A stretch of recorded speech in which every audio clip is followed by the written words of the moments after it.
Dengar anak-anak Papua, secara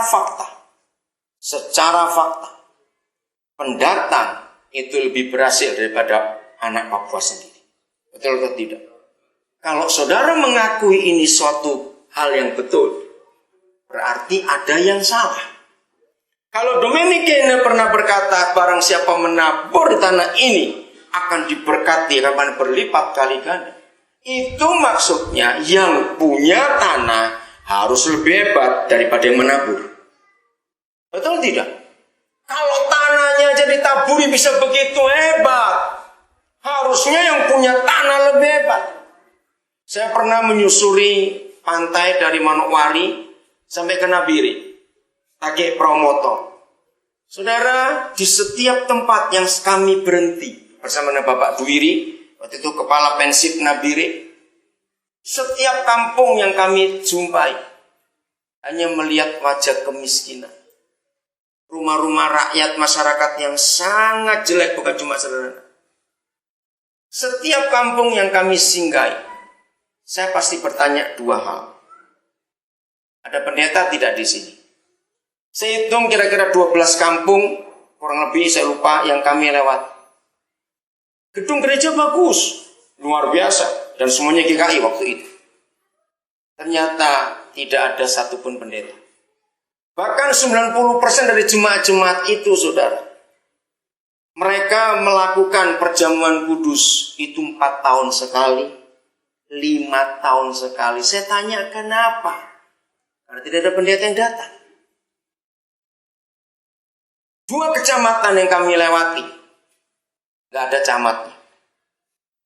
Lalu masyarakat berkata begini, dengarkan, ini kata penting buat orang Manokwari, buat gereja. Dari 12 kampung yang kami lewati itu, pernyataan yang sama yang saya dengar.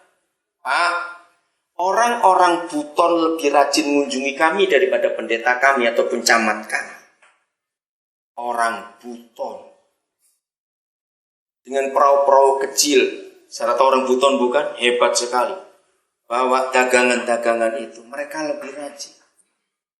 Dan tidak sedikit orang-orang Buton menikah dengan orang-orang Kristen. Nah, yang menyedihkan bukan mereka yang tertarik kepada kita, tapi perempuan-perempuan kita tertarik pada mereka dan menjual imannya.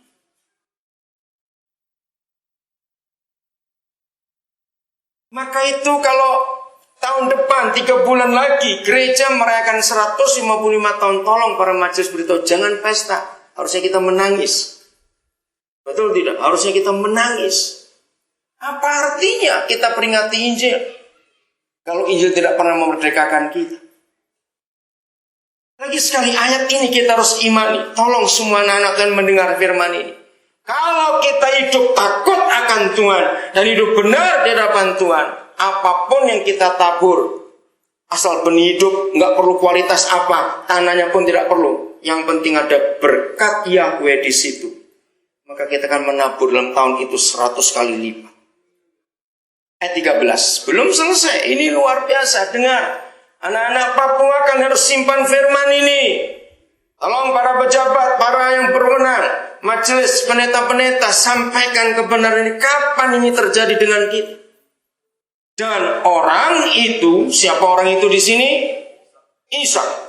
Menjadi kaya, bahkan kian lama, kian kaya, sehingga ia menjadi sangat kaya. Dengarkan, anak-anak Papua. Dunia membuktikan. Bayangkan, dunia itu membuktikan, bukan cuma Indonesia, dunia membuktikan. Tidak ada tanah sekaya tanah Papua di dunia ini, tidak ada. Kekayaan tanah Papua tidak ada tandingannya dimanapun juga. Hutannya, lautnya, mineralnya, sumber tambangnya, semuanya ada di tanah ini. Bahkan para ahli geologi aja kagum. Satu-satunya tempat di dunia ini yang semua namanya mineral dan logam itu ada, lengkap. Itu cuma ada di Papua. Tidak ada di tempat lain. Di tempat-tempat lain ada, tapi nggak lengkap. Pasti kurang ini, kurang. Tapi di Papua semuanya ada. Kami tinggal di Nabire. Ini tahun depan ini ada perusahaan besar-besar. Di Nabire itu ternyata, kalau dari Kuati Sore, ya, ke arah Manokwari sini, nggak jauh. Ternyata gunung itu merupakan satu-satunya tambang, kalau pakai kata tambang marmer hitam di dunia. Itu cuma ada di daerah ini. Marmer hitam, itu gunung besar. Pemerintah sudah menyiapkan untuk investor masuk. Marmer hitam belum pernah ada di dunia. Bayangkan. Dengar anak-anak yang sekolah, kalian harus pintar. Katakan amin anak-anak sekolah. SMP, SMA kan kalian harus pintar. Kalian harus jadi orang-orang ahli di tanahnya sendiri. Jangan terus panggil orang luar. Saudara, kekayaan Papua bukan cuma dari dalam. Ingat, dana otsus itu triliun, bukan cuma miliar, sudah. Tapi habis dimakan para pejabat. Jangan tersinggung. Pejabat-pejabat Papua punya rumah di Jakarta yang harganya ratusan juta. Saya kaget juga. Kalau itu dikelola baik, sudah. Apa maju tanah ini? Siapa berani bicara ini? Sangat menyedihkan. Harusnya orang-orang Papua itu orang-orang yang paling kaya se-Indonesia. Ayo katakan amin. Sebab dari tanah saudara sendiri kekayaan begitu. Dari pusat masuk uang segitu banyak.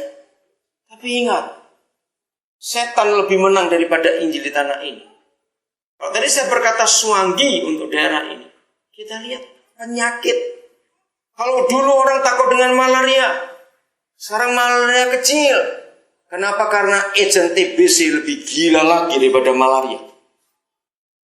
Pembunuh terbesar di tanah Papua adalah TBC dan AIDS.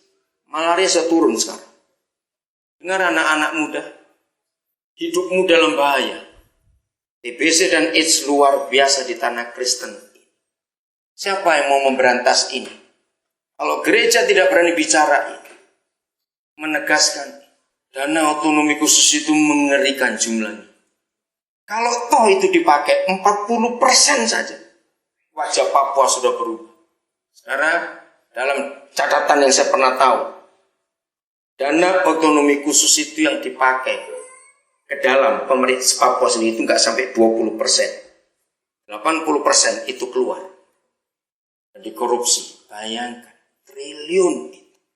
Kemana uang itu? Dan ini yang mengerikan. Karena pejabat-pejabat di Papua itu orang-orang Kristen. Sampaikan kebenaran ini. Maka itu nggak ada berkat Tuhan di tanah kita karena kita perampok dan pencuri semua. Bagaimana perampok dan pencuri akan diberkati Tuhan? Kita pezina. Berapa banyak istri hancur hidupnya, anak-anak nggak sekolah. Karena suami selingkuh punya istri lain lagi. Dan itu bukan rahasia lagi di tanah kita ini. Maka itu para istri pejabat merasa tidak aman kalau suami jadi pejabat. Karena uangnya banyak. Bisa main dengan perempuan berganti-ganti. Maka itu anak-anak muda, anak-anak pelajar kalian harus serius mikirkan itu. Makin lama makin kaya dan sangat kaya. Ayat 14. Ia mempunyai kumpulan kambing domba, lembu sapi, serta banyak anak buah. Sehingga orang Filistin itu cemburu kepadanya. Pertama kali kami masuk ke Momi Waren itu tahun 97. Ya, 97. Kaget. Saya ini seumur hidup belum pernah lihat sapi segede itu. Masih ingat orang Momi waktu itu ada sapi gede sekali, tinggal satu. Sapi Brahma dari Australia. Wih, saya belum pernah lihat sapi segede itu. Waktu itu Pak Baren masih jadi kepala desa. Dia cerita ini bantuan. Tadinya banyak. Pemerintah memberi supaya masyarakat mengembangbiakan. Tapi sayang, nggak pernah beranak sapi itu dipotong semua. Tidak bisa menjaga. Nah, lihat ayat 14 ini, ternak Ishak diberkati juga luar biasa. Sehingga kambing, domba, lembu sapinya luar biasa.